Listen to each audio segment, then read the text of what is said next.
My name is Emma. I am 29 years old. I am a teacher. I live in a small town. I work at a college. I teach English. I did not want to fall in love. Not again. I was hurt before. My last relationship ended badly. So I told myself, no more love. Just work. Just teach. That was my plan. But then Jake came into my class, and everything changed. Jake is a student in my class. He is 20 years old. He has brown hair. He has soft eyes. He always listens. He is quiet, but kind. From the first day, I felt something strange. At first, I tried to forget it. I told myself, he is just a student. Do not look at him. Do not think about him.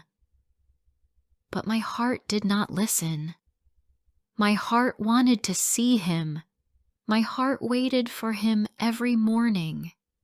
He always came to class early. He sat in the front row. He smiled at me every time I looked at him. I tried not to smile back, but sometimes I did.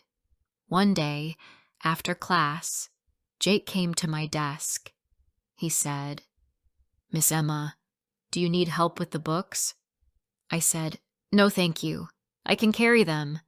He said, "It's okay. I want to help." I let him help. We walked together to the teacher's room. We did not talk much, but I felt calm next to him. It was a nice feeling. Too nice. That night, I sat at home and thought about Jake. I told myself, "Stop it, Emma. He is a student. This is not right." But the next day, I felt happy when I saw him again. The feeling grew stronger each week. I knew I had to stop it. I was the teacher. I was the adult. But my feelings did not stop. One day, Jake stayed after class. He stood near my desk. He did not speak right away.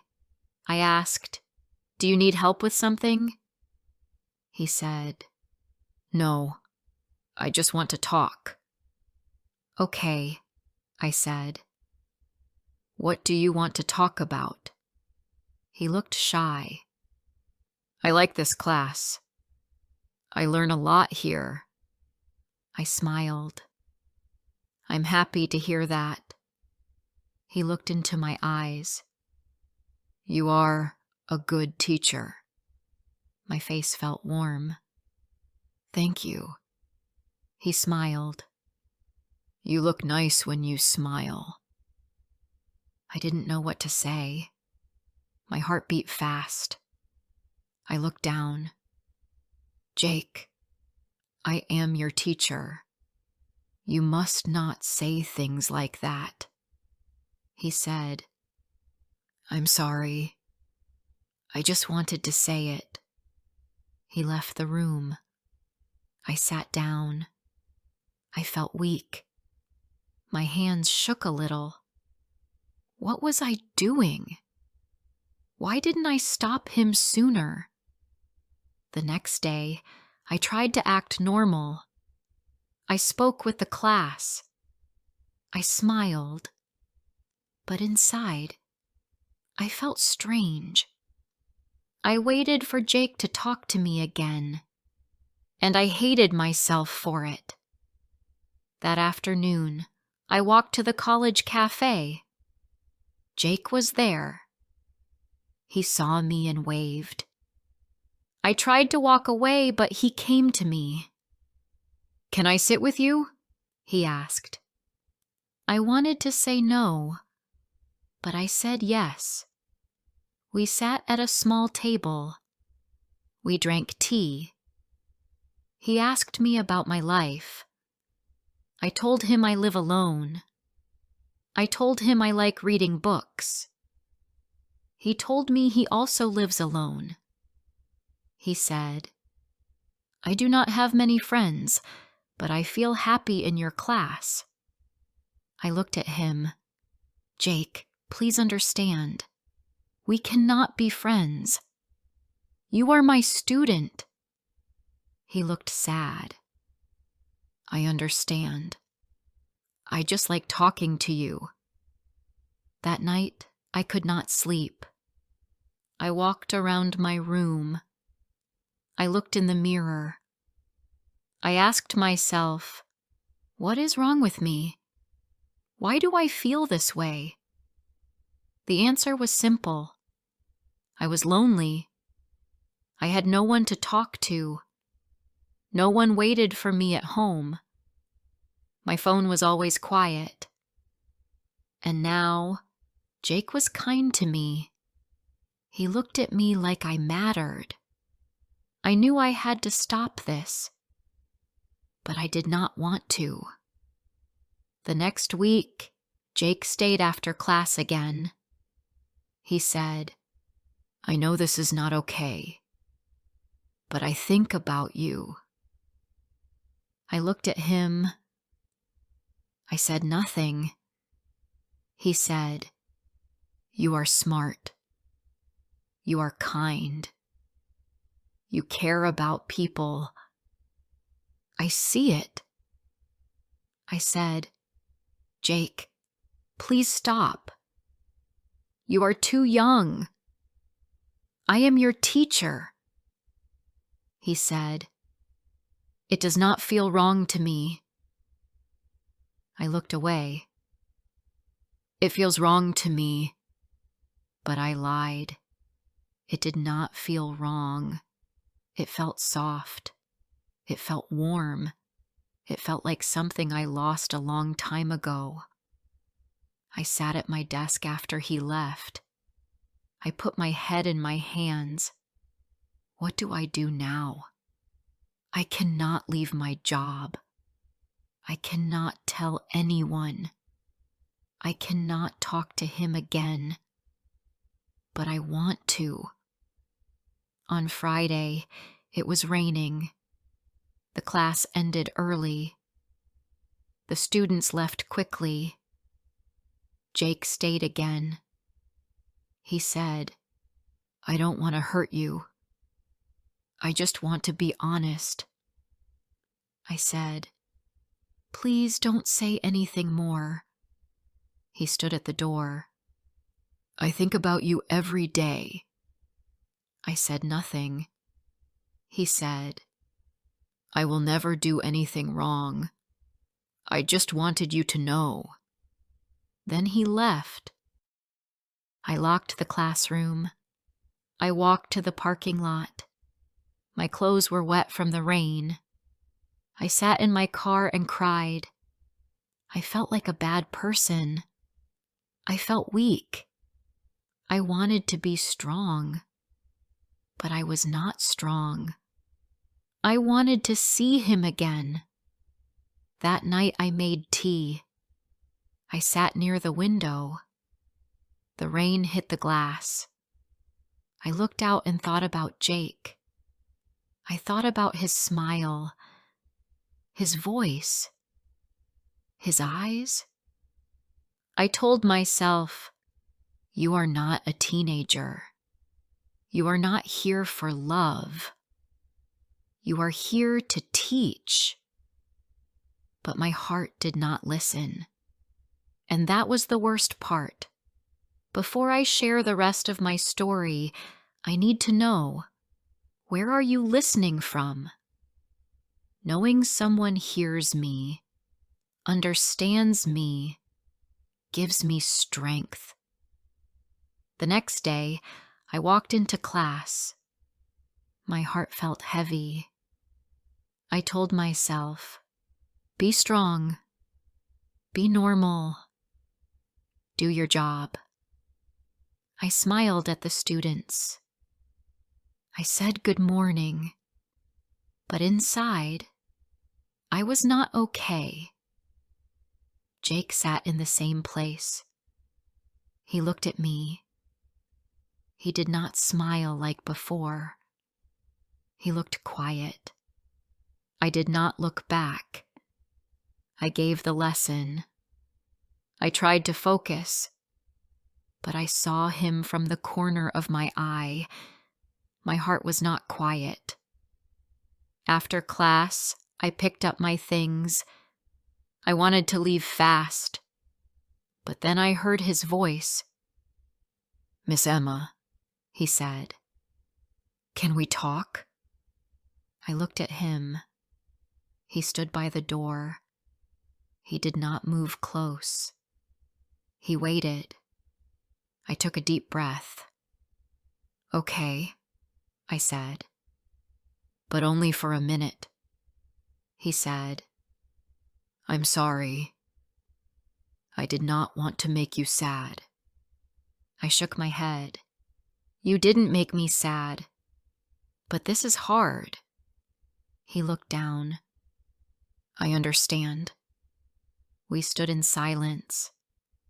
I looked at the empty chairs. Then I looked at him again. "I'm your teacher, Jake," I said. "You are my student." "This is not right." He nodded slowly. "I know, but I can't stop thinking about you." His voice was soft. He was not playing. He was not joking. He meant every word. I felt the same, but I could not say it. I had to be strong. "You must focus on your future," I said. "This will only hurt both of us." He looked at me. His eyes were full of pain. "I don't want to hurt you," he said, "but it hurts to keep quiet." I said nothing. I picked up my bag. "I have to go now." I left the room. I walked fast to my car. I sat inside. I put my hands on the wheel. I did not drive. I just sat there. My eyes were wet. That evening, I made soup for dinner.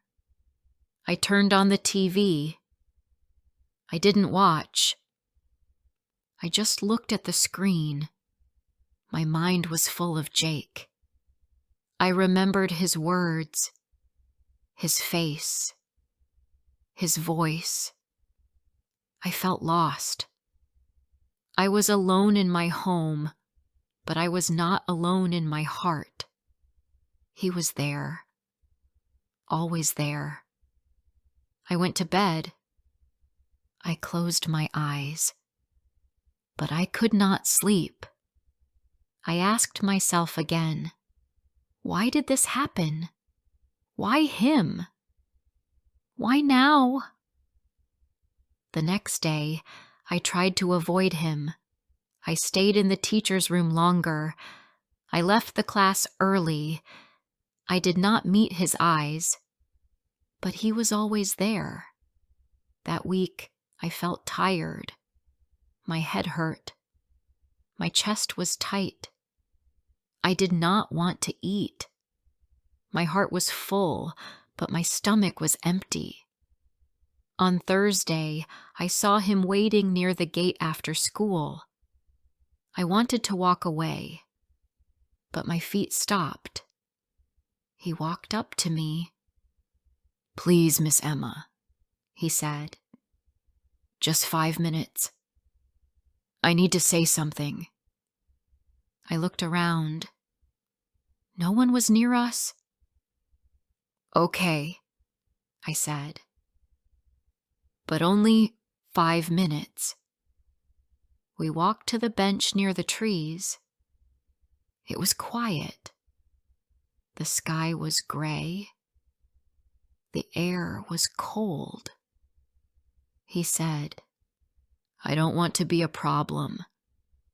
I just want to know what you feel. I looked at my hands. I could not lie, but I was afraid. I don't know, I said. I don't want to feel this, but I do. His face changed. He looked surprised, and then happy. I knew it, he said. I felt it. But that doesn't make it right, I said. It makes it worse. He looked at me. What if we wait? What if we do nothing now? But after the class ends, we talk again? I looked at him. He was serious. He was not playing. After the class ends, you will not be my student, I said. He nodded. Yes, I will not be your student. I will be just a man. I was quiet. I did not know what to say. I will wait, he said, if you want me to. I stood up. I need to go now. Will you think about it? He asked. I said, yes, I will. I walked away, but I wanted to run back. I wanted to say, yes, I want this too, but I couldn't. That night, I looked at the ceiling for hours. I did not sleep. My heart was loud. I felt weak. I felt scared, but I also felt alive. The next few weeks passed slowly. I saw Jake in class. We did not speak after lessons. We looked at each other but said nothing. Sometimes he smiled. Sometimes he looked tired, but he always came. He never missed a class. My heart waited. My mind counted the days. One day, I saw him helping another student. He was kind. He was patient. He helped her with her work. And I felt something new. I felt proud of him. It was not just love. It was more. I saw him as a good person, not just someone I liked, someone who cared. I began to smile more, not at him, just in general. I felt warmer, like the sun came back inside me. Then the last day of class came. I stood in front of the students. I said goodbye. I gave each one a paper. I thanked them for the year. Everyone clapped. Jake looked at me. He did not smile. He just looked. After class, all the students left, one by one. But Jake stayed. He stood near my desk. So, it's the last day? Yes, I said. You are not my student now. He gave a small smile. No, I'm not. We stood there in silence. It felt like the room was holding its breath. Can we talk? He asked. I nodded. We walked outside. We sat on the same bench again. He said, I still feel the same. Nothing changed. I looked at him. I still feel it too. He smiled. I want to know you, outside of class, as a person, not as a student. I looked at the trees. I felt the wind on my face. "Maybe we can meet for coffee," he said. "Not now. Maybe next week." I said, "Okay. Next week?" He looked happy. I felt scared, but I also felt free. A week later, I sat at the cafe. I looked at the door. My hands were on my cup. My tea was warm, but my fingers felt cold. I was nervous. Then I saw him. Jake walked in. He looked calm. He smiled. I smiled too. He said, "Hi, Emma." It felt strange. He used my name. Not Miss Emma. Just Emma. "Hi," I said. My voice was soft. He sat down. We looked at each other. For a few seconds we said nothing. But it was not a bad silence. It was soft. It was quiet. It felt safe. We talked about many things. He told me about his work. He got a part-time job at a bookshop. He was happy. I told him about my summer plan. I wanted to visit my sister in another city. I had not seen her in a long time. We laughed a little. We smiled a lot. It felt easy. It felt normal. At the end, he asked, "Can we meet again?" I looked at him. I waited a second. Then I said, "Yes." And we did. We met again the next week. Then the week after that, we talked. We walked. Sometimes we watched a movie. Sometimes we sat in the park. He was kind. He listened. He was not like other boys. He did not try to act strong. He did not try to show off. He was just himself. And I liked that. But I was still afraid. I did not tell anyone. Not my friends. Not my sister. I was scared of their words. I was scared they would not understand. I asked myself, is this real love?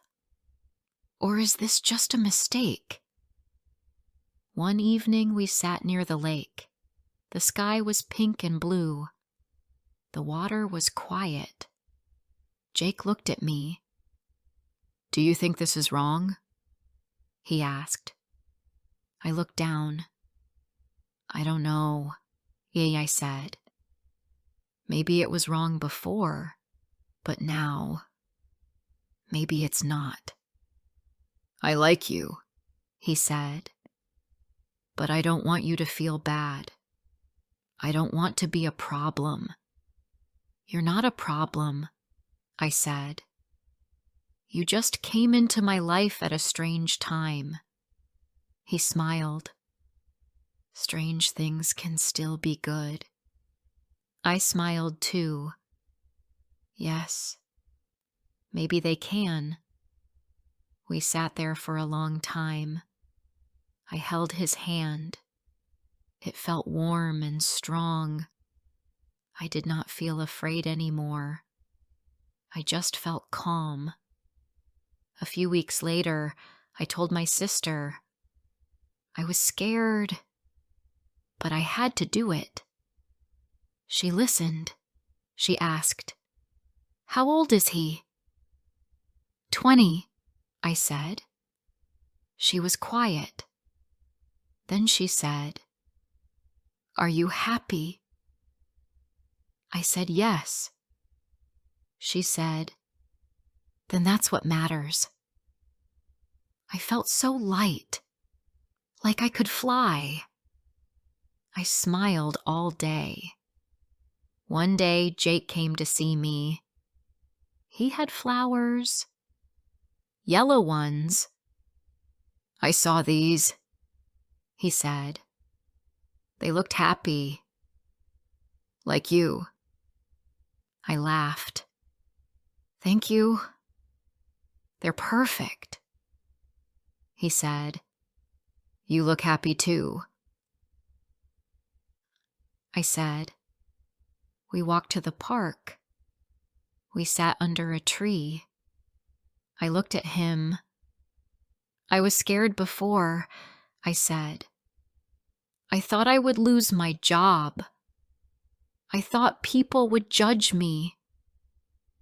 "I know," he said. "But now, I just want to enjoy this," I said. "I want to live." He held my hand. "Me too." Some days, we talked about the past. Some days, we talked about the future. We did not make big plans. We just lived one day at a time. One evening, he said, "I know I am young. I don't know everything. But I know this. I care about you." My heart was full. I said, "You make me feel seen. You make me feel like I matter." He smiled. "That's how you make me feel too." We looked at the stars. I rested my head on his shoulder.